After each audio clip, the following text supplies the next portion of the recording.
आज काय आहे कीटो डाएट मध्ये? आज कीटो डाएट मध्ये सगळे व्हेजीज आहेत. सर्वात प्रथम एक काकडी घेतलेली आहे.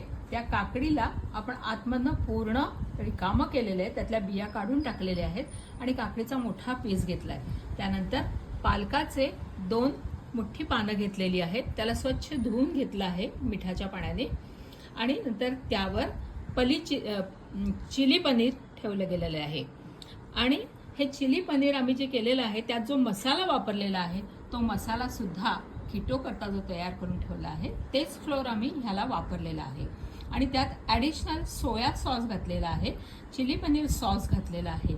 त्याच्या बाजूला ॲव्होकाडोचा आपण गॉकोमोली तयार केलेली आहे आणि ती गॉकोमोली पण आपण याच्या बाजूला कोशिंबिरीसारखी खाणार आहोत. आणि थोडंसं डेकोरेशन, कोथिंबीर, टोमॅटो चिरलेला आणि हे एक सर्विंग साधारण 300 कॅलरीज इतकं तुमच्या पोटामध्ये जातं एका वेळेला. आणि कीटो डाएटमध्ये प्रोटीन हे फार महत्त्वाचं आहे, तो भरपूर प्रोटीन तुमच्या पोटात जाणार. त्यामुळे हे डाएट तुम्हाला झटपट करता पण येण्यासारखं आहे आणि वजन कमी करण्यासाठी योग्य आहे.